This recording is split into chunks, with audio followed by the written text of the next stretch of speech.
We're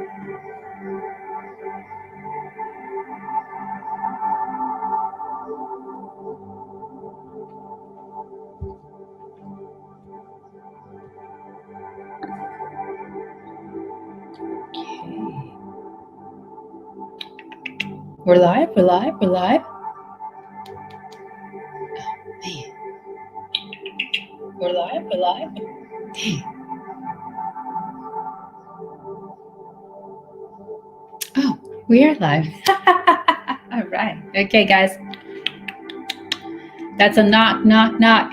I'm knocking for you all to come on in, because it is that time again for some holistic health information sharing session. Okay. As you know, we have been working for the last few weeks through Paul Chek's wonderful book, How to Eat, Move, and Be Healthy.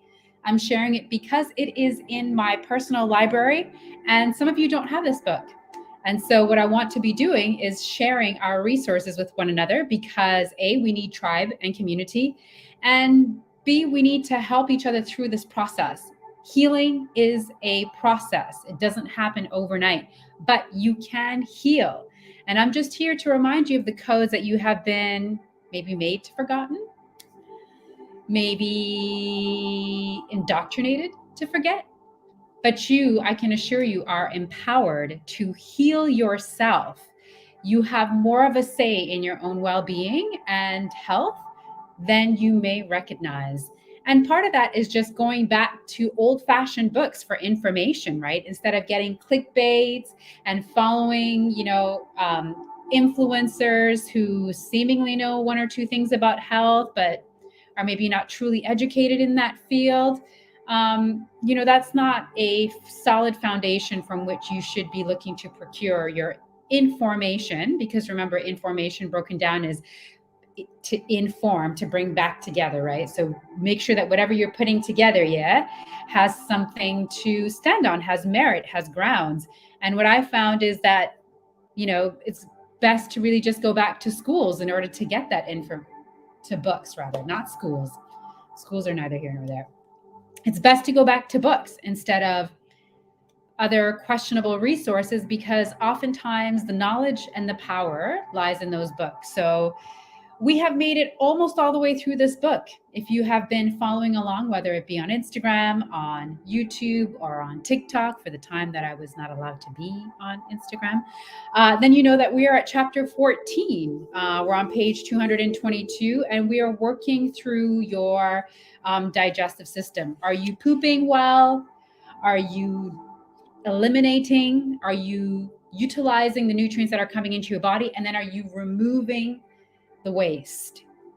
A lot of people out there are having issues with these processes, which is why you're seeing things like autoimmune issues, which is why you're also seeing an increase in things like anxiety and depression. Because to be frank with you all, if you don't have a healthy gut, you have very little probability of having a healthy mind.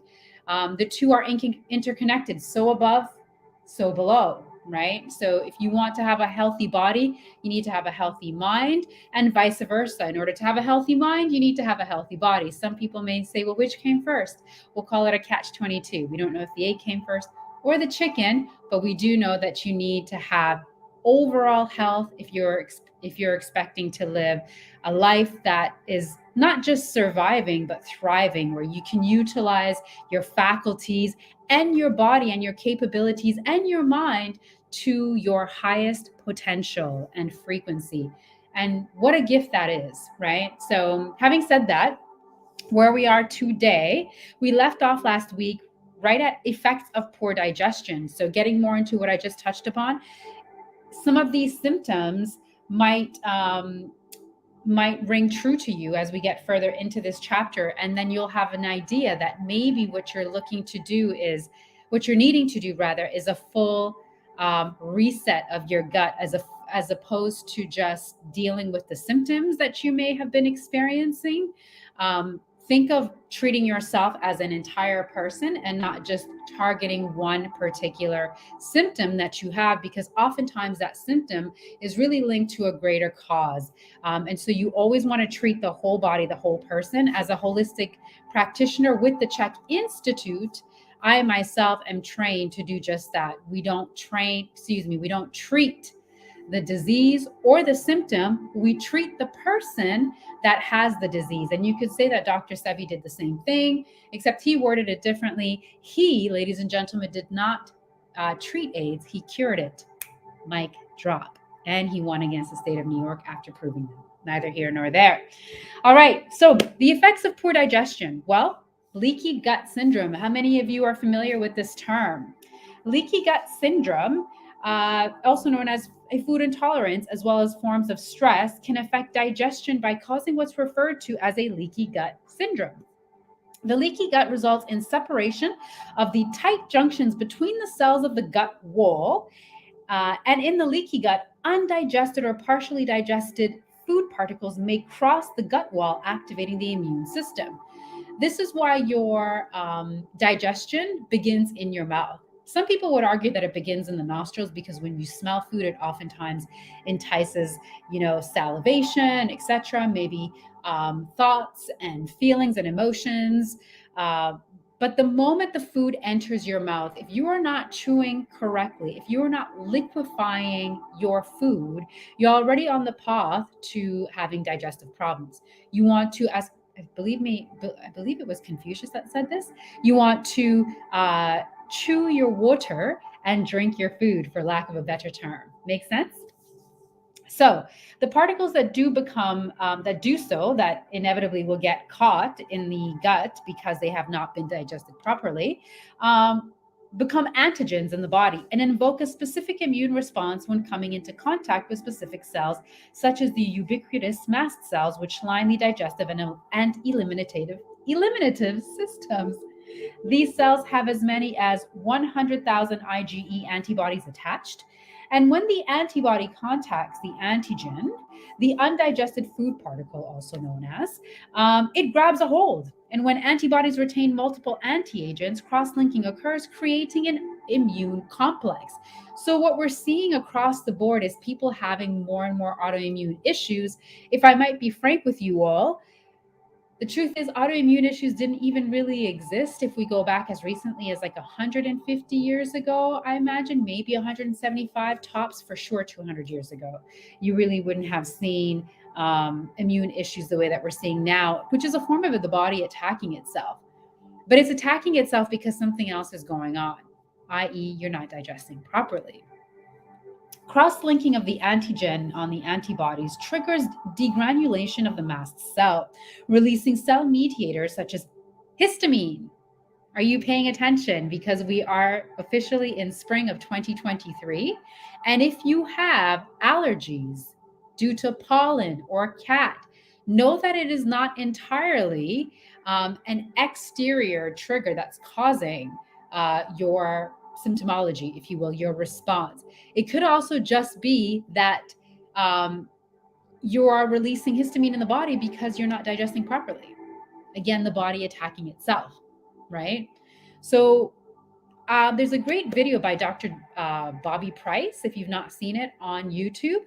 I might link it in my page, I might not, so take note. It's Dr. Bobby Price. About a month ago, he released a video on his YouTube page talking about how one of the best ways to address histamine response in the springtime is actually by, again, reducing the amount of histamine that's in the body by virtue of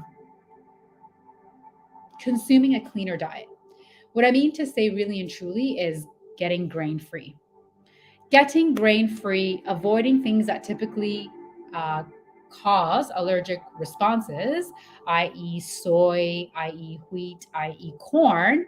These are the things that if you're suffering from hay fever already, you want to be avoiding at all costs. Not to mention that these grains are actually wreaking havoc on our gut. So already you're creating, already you're creating a histamine response just by virtue of the gut lining being compromised in your body. So already your body is attacking itself to some degree.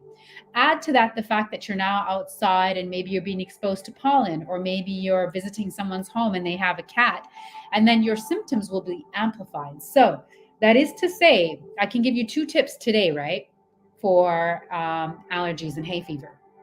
As someone who used to suffer tremendously myself, and I've been off of antihistamine over-the-counter drugs for 15 years plus. Hydrate yourself correctly, number one. Number one, hydrate yourself correctly.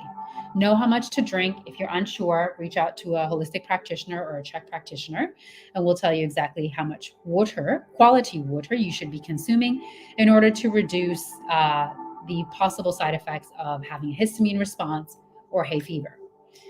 And number two, get all grains out of your diet, all of them, for a minimum 6 months, 180 days. No pasteurized dairy, no grains. Eat as much quality protein and carbohydrates, which are fruits and vegetables. Carbohydrates do not mean croissants and baguettes, people. And you will see your gut repair itself naturally, and you will see your response to cats or other animals and pollen significantly reduced as well. Try it out. Let me know. I just gave you my 2 pence on that. Yeah. So continuing on. So I'll go back to the beginning of this paragraph.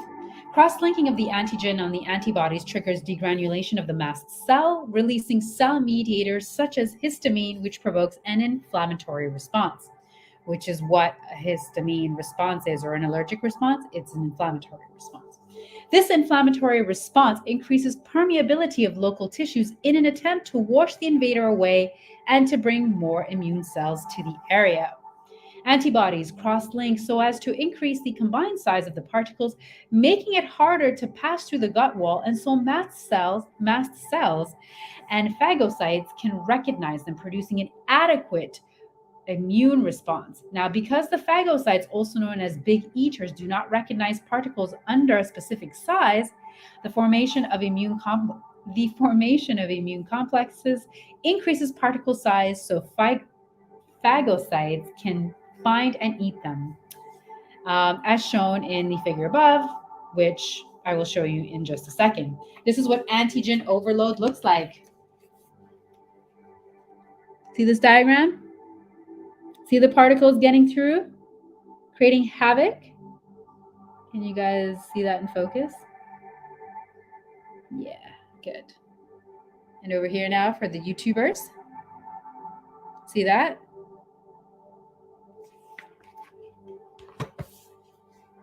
It can get pretty messy in there if we don't clean house. Trust me, I know from experience. Now, normally your first line of defense against antigens is the secretory IgA antibodies found in the mucous membranes lining your digestive and respiratory tracts. The IgA antibodies protect their territory, much like the Native American Indians did from cowboys. Quite like that metaphor. How about you all? Did you enjoy that as well? Very clever, Mr. Polchek. As the number of cowboys invading the Indian villages increased, the amount of damage done trying to win the war increased as well. And this exemplifies continuance of the offending foods and drinks. And this exemplifies the continuance of the offending food and drinks. Again, foods and drinks that are likely to cause an autoimmune response, or that are considered sort of like allergy. There's a great deal of the population that will experience an allergic reaction, i.e. soy, corn, wheat, yada, yada, yada. Unfortunately, in this can I read, guys? I'm really struggling on this Monday, seriously. Unfortunately, in this analogy, the cowboys present food antigens arriving into a leaky gut, whilst SIgA antibodies are non-inflammatory. They signal for help from other immune cells. Their counterparts, IgM and others, soon come to the rescue, and the response they trigger is inflammatory. The immune system's response quickly becomes heated, much like a firefight amongst battling soldiers. Paradoxically, as described in the book Enzymes, The Foundation of Life by William and Michal Lopez, Lopez. When the number of immune complexes entering the bloodstream reaches a certain point, the immune antibody system shuts down and a reduction in the activity of the macrophages and phagocytes follows. This is one of the reasons people with many different kinds of food intolerance and intestinal inflammation suffer from malaise, yet can't describe a specific reaction to offending foods. Did you hear that? It all starts in the gut. Sorry, guys, I had my binaural beats on and I don't have my mics on, so you might have heard a lot of music in the background. So I just want to reread that little bit, yeah, because this is really, really important because so many people have allergies and or food intolerances. So if you're a person who suffers from hay fever or food intolerances, I need you to heed attention, yeah, and take notes. The immune system's response quickly becomes heated, much like a firefight amongst battling soldiers.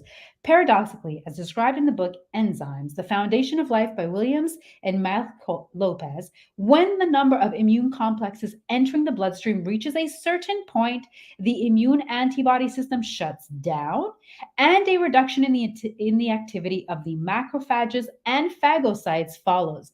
This is one of the reasons that people with many kinds of food intolerance and intestinal inflammation suffer from malaise, yet they can't describe a specific reaction to offending foods. You have to do a full-on reset. You have to cut out all grains, all white foods, white sugar, white pasta, pasteurized white dairy. All of that stuff has to go if you want to get down to the root of why you have many food intolerances or sensitivities. And by the way, an intolerance or a sensitivity is evidenced by you passing gas or by you being bloated. These are common, but they're not normal. Remember, that which is common is not normal. So if you're passing gas and you're bloated, this actually is an indication, is a signal rather from your body of an intolerance or a sensitivity to a particular food. Now, you may not know what that particular food is that you're allergic to or rather sensitive to.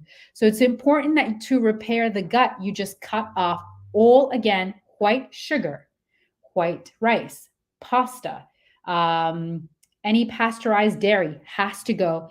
And equally important, if not more, now I would say equally important, guys, grains. You need to get rid of the grains for no less than 80 days. Excuse me, 6 months. For no less than 6 months, no grains. Then start to introduce each one of those foods that you had removed one by one, and your body will tell you very quickly once it's had its opportunity to rest and reset, recalibrate what it is exactly that you're intolerant to. And even then, what you might find is that you're actually not intolerant to anything, because once you have a healed gut, then you're kind of healthy again, right? Then you're kind of healthy again. So what you may find is that you don't have an intolerance. Does that mean that you should go back to all those foods that you eliminated? No, just because you don't have an intolerance doesn't really mean you should be going back to them either, because they're probably still wreaking havoc, especially if they're non-organic, they've been sprayed, genetically modified, so there are factors to consider for sure. But this is a quick 6 months and very cheap way, instead of doing lab work, for instance, for you to find out what it is that you should be avoiding at all costs. Many people are going to find that pasteurized dairy is really a no-go. It's really a no-go, because all the enzymes, for instance, the digestive enzymes that are there to help support the digestive process have been killed off. And so is the good bacteria. So now you're not getting anything. You're literally drinking something that is nutritionally dead. So if it's not adding life, ladies and gentlemen, is there neutrality? I do believe that if you're not adding life, you are by default taking it away. Something to meditate on, no? Immune complexes find their way into joint tissues. Oh, listen to this, guys. Immune complexes find their way into joint tissues, organ tissues, nerve tissues, and anywhere else accessible via the microcirculatory system, causing inflammation. Capillary leakage from inflammation results in fluid retention in the subcutaneous tissues, causing the appearance of cellulite. Wow! Capillary leakage from inflammation results in fluid retention in the subcutaneous tissues, causing the appearance of cellulite. Ladies and gentlemen, and especially to my ladies, take note. Take note. This results in an activation of the complement system. The complement system is an enzyme system composed of killer enzymes. These enzymes seek and destroy immune complexes embedded in tissues. Unfortunately, they are not specific to the immune complex. They also attack the tissues that they're embedded in, and the result is identical to an autoimmune disorder. So, do you have an autoimmune disorder? Lupus? There are so many. Alopecia? And yet the doctors rarely, if ever, tell you, cure your gut. Do a full detox and cleanse now. If you care about your health, change your life today by making behavioral modifications. 85% of what's considered common, never normal, but common in terms of ailments out there in the general public can be reversed by just making behavioral modifications. Modify your behavior. I remember a time when my doctor used to ask me, what's going on in your life that this would appear? What's happening at school? Are you not getting on with someone? How's your spirituality? You are more than a body with a soul. You are, in fact, a soul inhabiting a body. So we have to look at the bigger picture. We have to look at the entire picture. We can't just minimize you or simplify you down to a symptom. The symptom is merely just that. It's letting us know that there's something else going on, probably bigger and greater, something that really truly needs our attention. And because in Eastern traditions and wiser traditions, if I may be so bold, they recognize that the gut is actually your first brain. Your gut is also the seat of your intuition. Well, it's not the seat of your intuition, that's your third eye, but it's also your ability to tune into what could be potentially harmful for you. Your brain can always be indoctrinated, brainwashed, and educated, or the ego can always be fooled and unfortunately manipulated, for lack of a better term. But the gut cannot. Do you notice that when you feel something, like you shouldn't be doing it, or like you should be doing it, where do you feel it? Down here, not up here. And down here, when it comes from down here, who's ever been led wrong? Who has ever been led wrong? This is your first brain. Down here is your first brain. You need to get this right and together if it's going to lead you forth in your life. This is a great indicator of, should I take this job or not? This will tell you that. Should I take this trip or not? This will tell you that. Should I enter a romantic relationship with this person? This will tell you that. Because the body cannot lie. It simply cannot. And why? It cannot lie because there's an absence of ego. It's pure in that it comes from nature. All right, carrying on. Prolonged activation of the complement system will produce chronic inflammation, which means chronic pain. Unfortunately, it's common to treat chronic inflammatory pain, as described above, by prescribing anti-inflammatory drugs or cortisone. However, cortisone is an immune suppressant, and an anti-inflammatory drug often produces gastrointestinal inflammation as a side effect. Further inflammation increases leaky gut, which in turn produces additional symptoms. So you see how they've got you on a hamster wheel. Do you see that? Their solution is give you an anti-inflammatory drug or cortisone rather, only so that it increases more leaky gut symptoms because it's causing gastrointestinal inflammation, which keeps you in that cycle. It just keeps you going and going and going. And so then they have you on what? Medicine for the rest of your life. It's quite an ingenious business plan. Prolonged inflammation further immobilizes the immune system, whilst the complement system does its destructive handiwork. Painkillers and anti inflammatory medication, so often used, allow the patient to ignore the ongoing degradation of tissues. Eventually, cancer, autoimmune disorders, and any number of diseases will present themselves. If a natural, functional alternative is not soon applied, it's simply a matter of time before disease appears. The symptoms are the body's cry for help. Chew on that for a moment. Current research on the use of enzyme therapies shows that correctly prescribed type and dose of enzymes will act to break down immune complexes into smaller clusters. For unknown reasons, when the enzymes reduce the number and size of immune complexes in the blood and tissues, the antibody system is triggered back into action. If the complement system or antibody mediated systems continue to attack at the expense of the surrounding intestinal tissues, the gut becomes progressively worse. As intestinal wall leakage continues, more food antigens, chemicals, food additives, etc., make it into the portal vein and find their way to the liver. Up until about 100 years ago, the liver dealt only with the organic substance that it recognized. Today, the liver is overwhelmed in many cases with a sheer number of food particles, synthetic and organic chemicals it must process. Bronstoff states that someone who is eating an average diet and drinking unfiltered tap water is likely to ingest and be exposed to at least 200 different synthetic chemicals and chemical cocktails every day.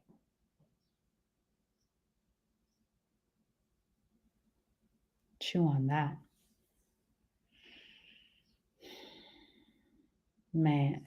When the liver cannot process food antigens and immune complexes, some of these particles pass into the general circulation. Current food intolerance theory suggests that when the immune system becomes overworked, it will prioritize resources to handle the most threatening issues at hand.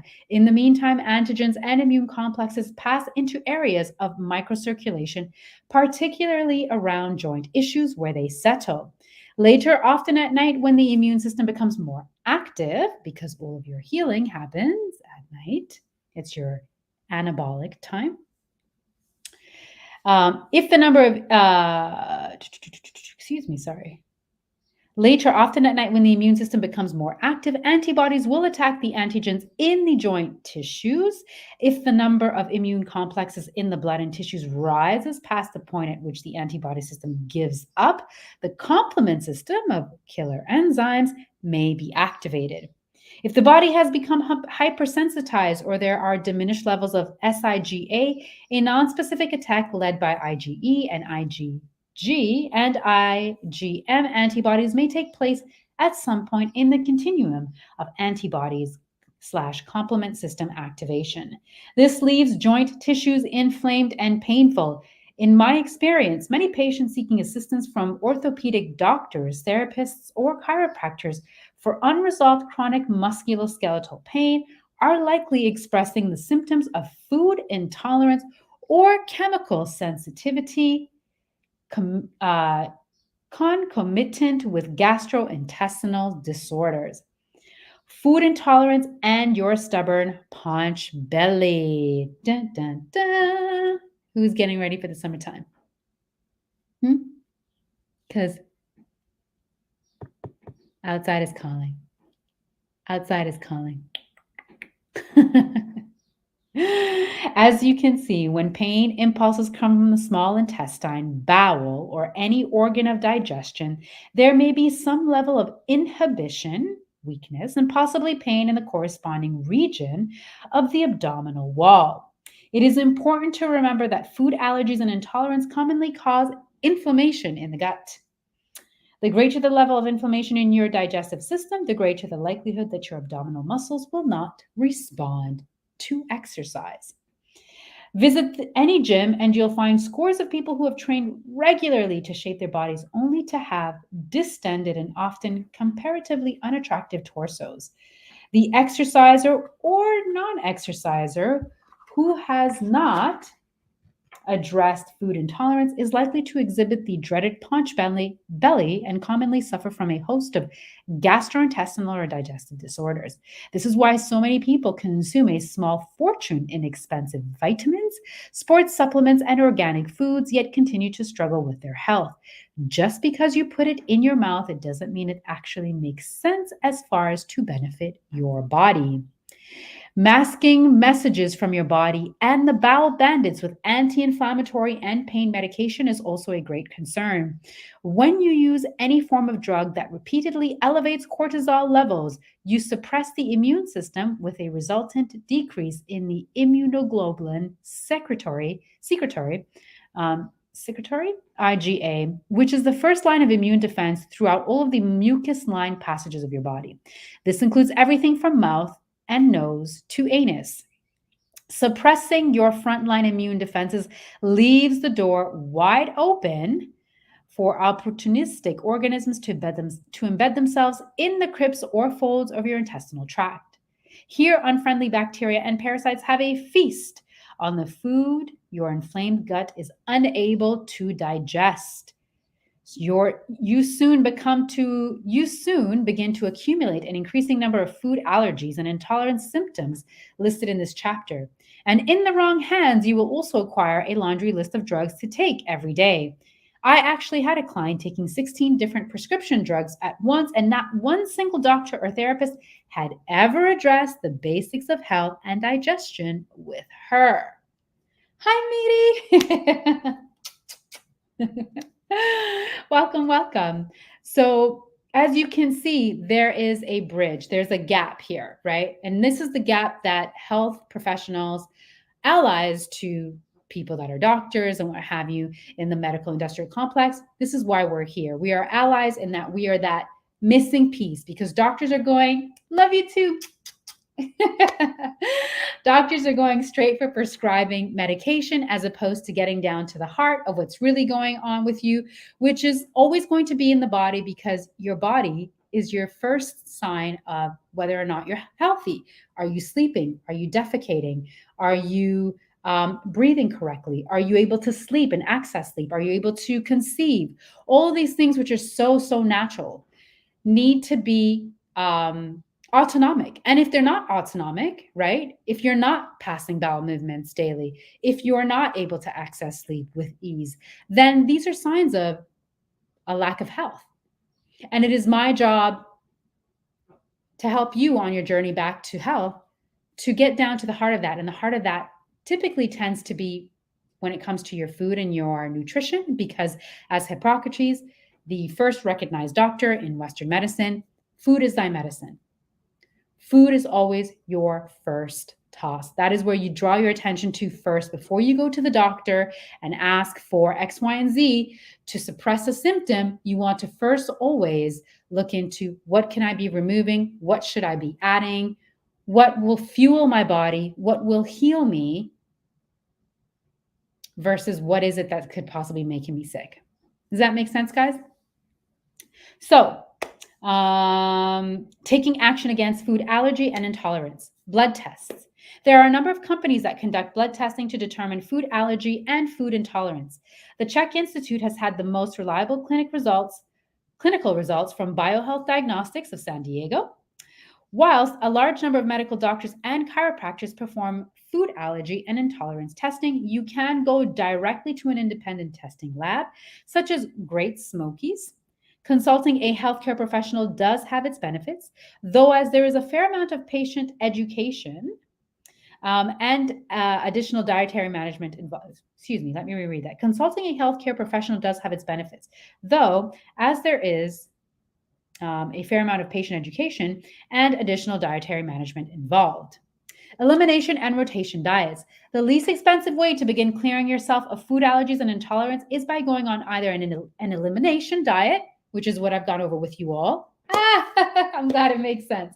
An elimination diet where you cut out completely for no less than 6 months. Yeah, like I said, the white devils, as they are known in the wellness world, white sugar, white pasta, white rice, pasteurized dairy, and those grains. Get those pesky grains and instead add quality protein, quality carbohydrates. Carbohydrates, ladies and gentlemen, again, is what?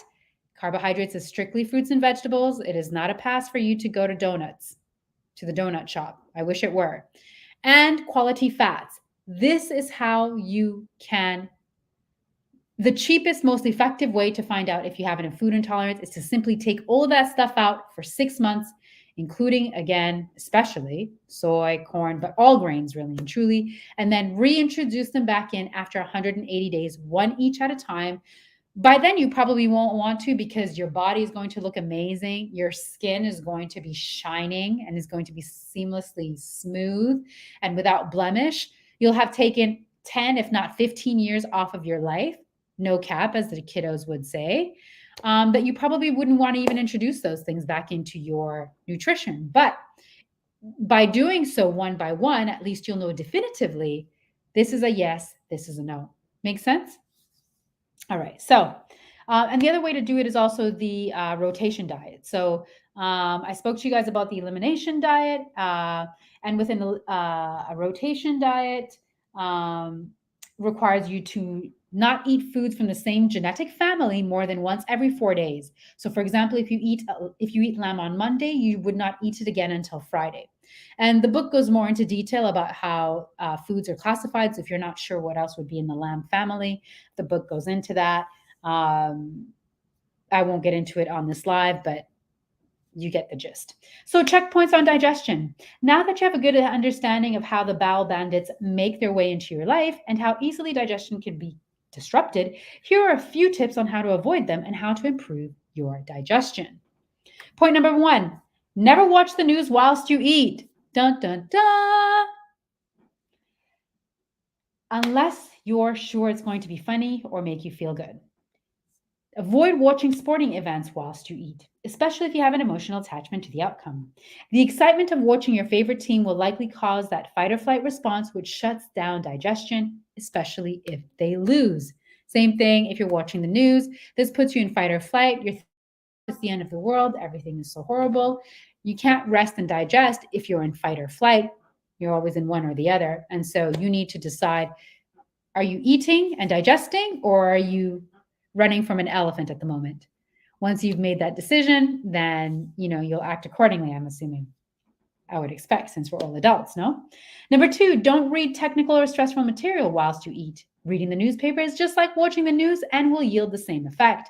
In fact, if you ate the newspaper, your digestion would probably be better than if you read it whilst you ate.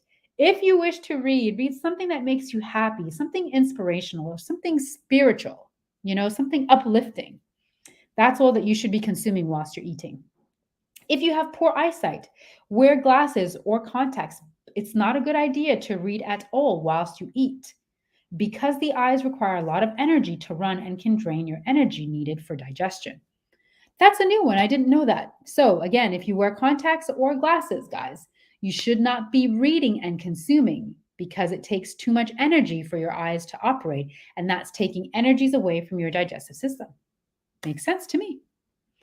Number 3, play relaxing music. Okay, setting the mood. Either classical music or music with a one sound beat, such as binaural beats, or new age music that has no discernible beat, is relaxing to the body and will stimulate the parasympathetic nervous system.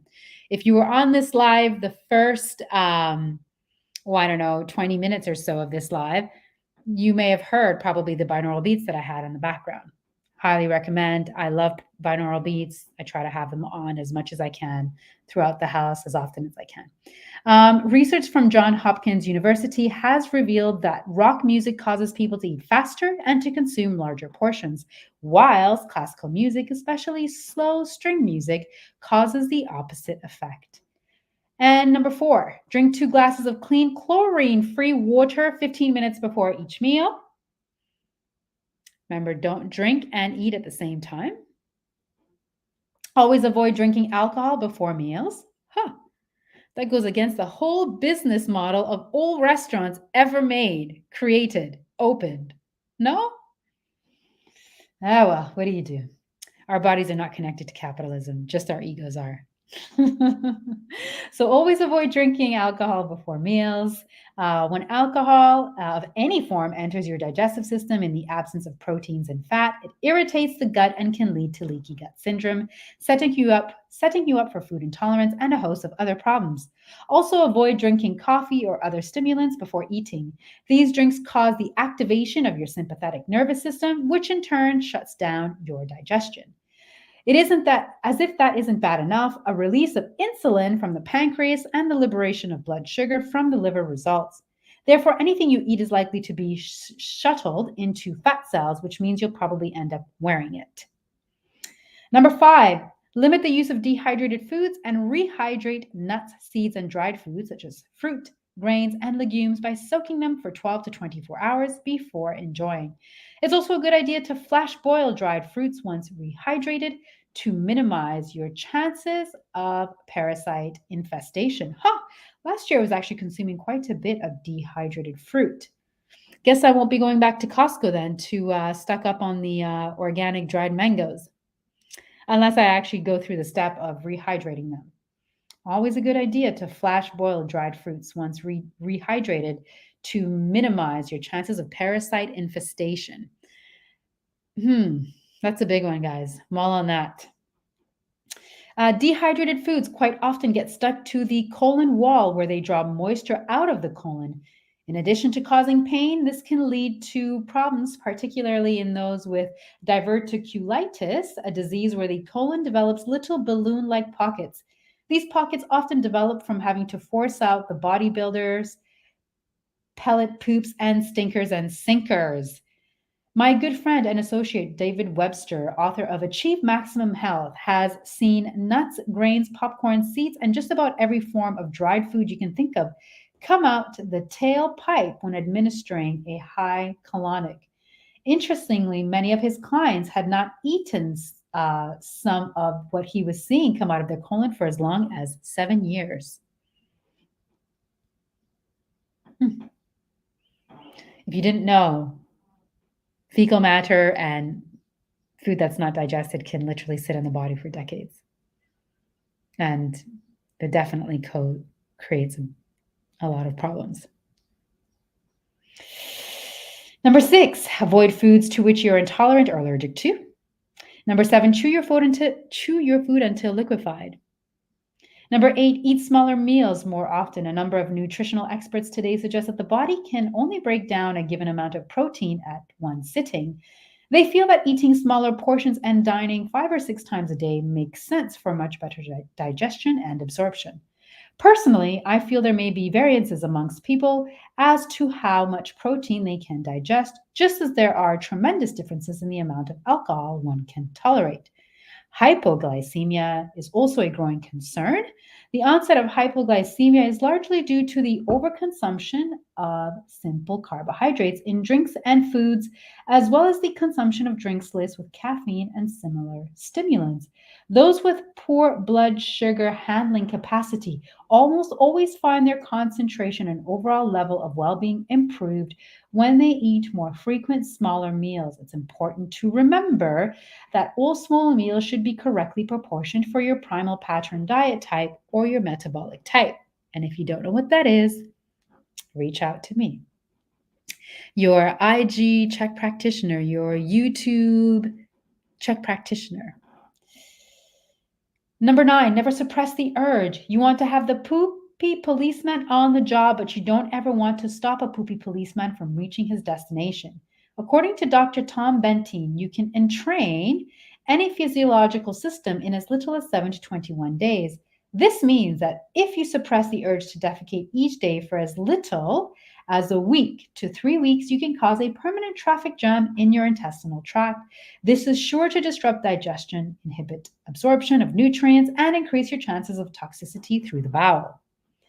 Number 10, whenever possible, start your meal with raw foods. All raw foods, such as fresh ingredients from a salad containing enzymes that are beneficial to the digestive system. Pineapple and papaya contain enzymes powerful enough to assist you in the digestion of meats and are often very tasty in salads. So if you were to start with a salad first, I can't believe I'm saying this, it would seem that The Italians don't have it right, but the North Americans do, because traditionally in Italy, we are known to have an antipasto and then pasta. And then we have, our second course, which is typically protein, some salad or vegetables, and then if you're really lucky, dessert. But what we're seeing is that it's actually more beneficial to introduce your meal with raw food. So unlike the Italians, maybe the Mediterraneans, let me just speak for the Italians because that's the country I was born and raised in. We had it wrong. You start first with your salad. Maybe the salad is the antipasto. Something to think about. On that note, ladies and gentlemen, have we finished this 14th chapter? We have. We have. And matter of fact, I do believe that we finished the book. That's it. That concludes this series. Took us a minute to get here, right? Because we split it up into chunks so that we could digest the information, so that we can apply the information. Wisdom is knowledge applied. So on that note, I'm happy to say we've completed this book. No one has given me a suggestion yet as to what I should read next. I have some ideas, maybe how to cure and reverse tooth decay or prana science. It would be helpful if you guys let me know. If not, you're going to leave it to me to choose, then, well, I guess I'll just have to choose. Either way, you'll know by next Monday, so tune back in. And we're going to pick up with something brand new. That was the end of How to Eat, Move, and Be Healthy, a wonderful book for anyone who's looking to just restore or maintain health and well-being. There is a gap. Right now, if you go to the doctor, they're very quick to put pen to paper and give you a prescription. There are things that you can do prior to taking medication. Behavioral modifications are very much in your control. You have the ability to make different decisions, and with different decisions, you're going to yield different outcomes. C'est vrai? Si or no? On that note, I'm going to sign off. Thank you all for watching. Goodbye on the IG. Salut on the YouTube. Until next time, guys, get free and stay free. Bye.